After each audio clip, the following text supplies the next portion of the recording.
A longtime employee opened fire at a wood processing company in central Switzerland on Wednesday, leaving 3 people dead, including the assailant, in the country's second multiple fatality shooting in 2 months, police said. 7 other people were wounded, 6 of them seriously, in the shooting at the premises of the company Kronospan, in the small town of Menznau, Lucerne Criminal Police Chief Daniel Bussmann told reporters. The incident occurred as the Swiss parliament prepares to consider tightening some aspects of the country's famously lax gun legislation. The assailant, a 42-year-old Swiss male, arrived at the premises shortly after 9 a.m., drew a pistol and started firing. Police spokesman Kurt Graf said the shootings took place in the building's canteen area. Officials didn't immediately have further details on the weapon or how the assailant acquired it. They also did not know how the assailant was killed. A lot of things are unclear at this stage, said Ida Glanzmann-Hunkler, a Christian Democrat lawmaker who lives near the scene of the shooting. Glanzmann-Hunkler said a proposal will be put before Parliament in the coming weeks that would require greater exchange of information between the gun registries kept by Switzerland's 26 cantons.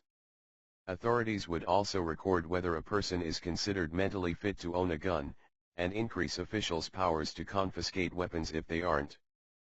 But the shooting is unlikely to immediately revive calls for ex-soldiers to store their military-issued firearms in secure army depot.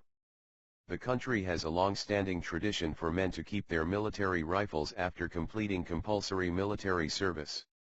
This partly accounts for the high rate of gun ownership in the country, where some 2.3 million firearms are owned by a population of about 8 million. A referendum to tighten the laws was defeated at the ballot box in 2011. At the time, opponents pointed to Switzerland's relatively low rate of gun crime, with just 24 gun killings in 2009, which works out to a rate of about 0.3 per 100,000 inhabitants. The US rate that year was about 11 times higher. Still, there have been several high-profile incidents over the years, including the killing of 14 people at a city council meeting in Zug, not far from Lucerne, in 2001. And in early January, a 33-year-old man killed 3 women and wounded 2 men in a southern Swiss village. Critics and advocates of gun rights doubted the latest shooting would lead to drastic law changes beyond the proposal now before Parliament.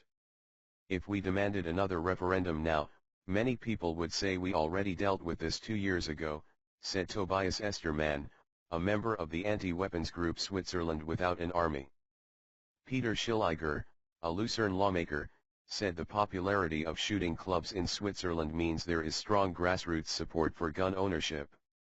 And anyway, it will always be possible to come by a weapon somehow, he said.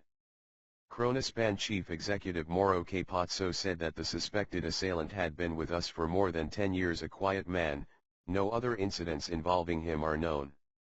Graf said the man was still with the company at the time of the shooting. According to the local town council, Kronospan has some 450 employees. There was no immediate word on a possible motive. Capozzo said the company hasn't laid anyone off recently.